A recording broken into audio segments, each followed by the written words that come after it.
Juneteenth celebration, dovetailing into my second one, Juneteenth. Yesterday's Juneteenth celebrations in San Diego were numerous. It was difficult to keep up with everything, and most people couldn't, because there was so much that was organized and professionally and unapologetically displayed. It was incredible. There were caravans, there were marches. I took part in a sing-in / sit-in in Balboa Park. There was a flag dedication ceremony.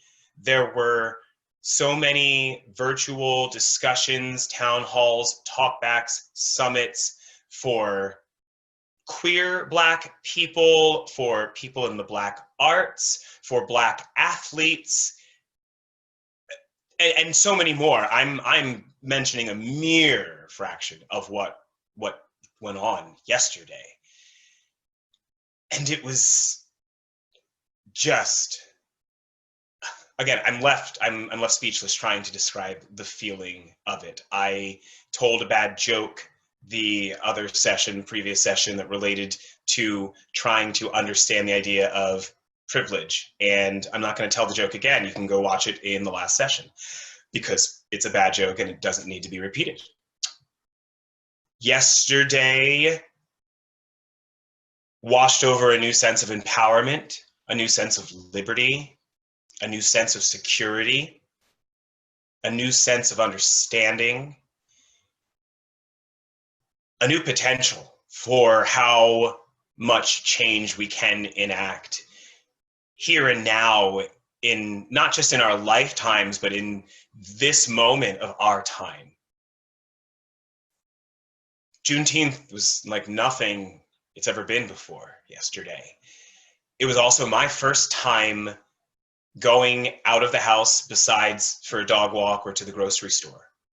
And that made it almost like too many things to have to deal with at once. I kept saying to people, I felt like Rapunzel in Disney's Tangled, because it was like I wanted to be out for Juneteenth. I wanted to participate in the events. I wanted to be able to celebrate this great day. And then I also wanted to be able to just face the fear of leaving my own little neighborhood and, accepting that I can't control everyone else's actions, and that I do make myself more vulnerable to everything and anything, to the pandemic, to counter protesters, to whatever might happen, because I hadn't left to go attend anything since March. The last thing I purposely left to attend before the lockdown was to go to my final day of teaching at San Diego Junior Theater, which was also in Balboa Park. So interestingly enough, it was more than 3 months later, I was going back to the last place that I was at, but with completely new eyes and understanding and context and fears and hopes. And I mean, at first it was just barely saying hi to anyone from a distance, and I was okay with it, and then I quickly hated that and started just trying to do like elbow hellos with people, and then just started hugging some people because I just couldn't help myself, and certainly was sitting and standing within 6 feet to many and plenty of people.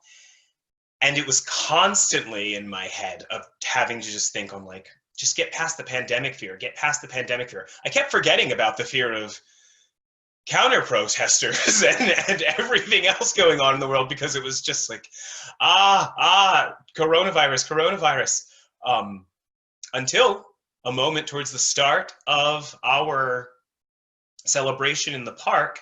I got there around 2:30 for sound check and prep and setup and all that. We started at about 4 o'clock, and I think it was by 4:15, there was a person sitting in the front audience area. They had arrived early enough to be in one of the actual 6-foot spaced out areas that were all kind of marked out for the audience.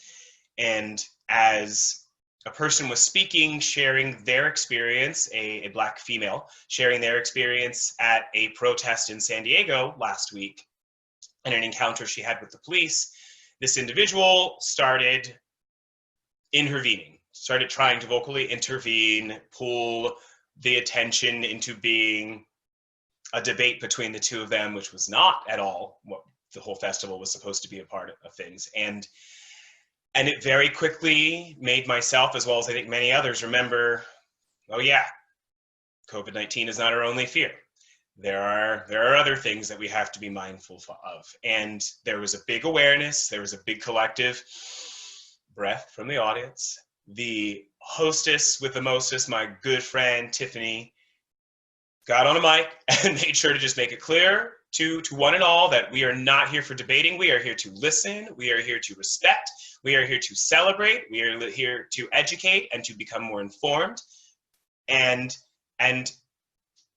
the individual kept going for a bit, but the first few performers got together, got up on their mics, and we overcame the moment in song. Everyone got in with song and with clapping and kept our focus and our energy on what we were gathered for.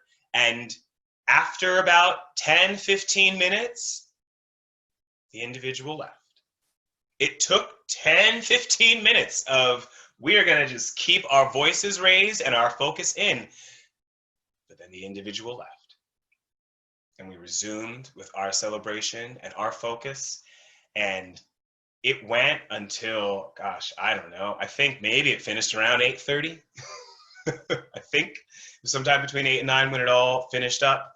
We had over 30 performers, singers, instrumentalists, speakers, poetry, original song, so many works. Dancers. There was a wonderful, I believe, transgender identifying person who gave a spectacular performance, dancing and really celebrating the Vogue style choreography. That if you've seen the show Pose, if you haven't seen the show Pose, go watch the show Pose. It's amazing and will educate you on so many levels, but will also teaches you more of celebrating true Vogue dancing. And we had a Vogue performer at Juneteenth yesterday. It was incredible. Man, it was a powerful day. And it's where I felt like even going into this tough talk today, everything feels so different. My world feels so different. Yesterday gave me the everything I needed to follow through on the promise I made to myself and spoke aloud at our session this past Wednesday.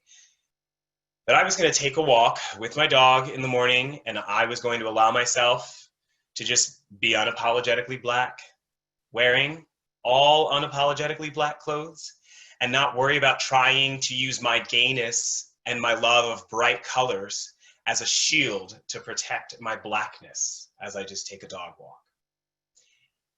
And I did it this morning. And I mean, it was similar to yesterday, where it was almost like being on a roller coaster.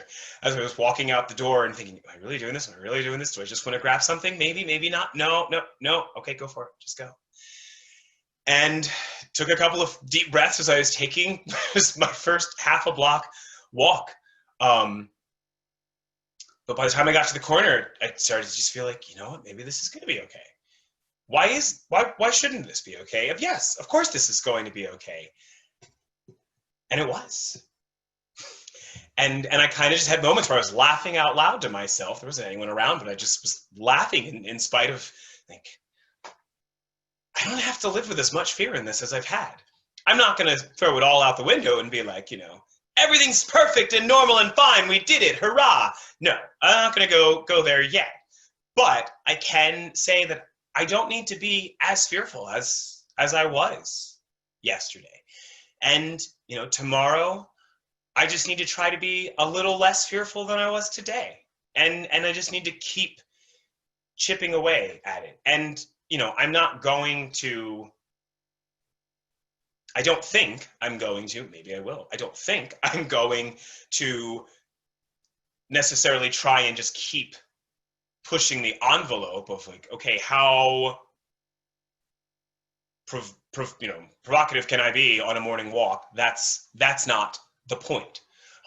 It's just a question of how comfortable can I be? And the goal is to get rid of the fear so that I can just be comfortable.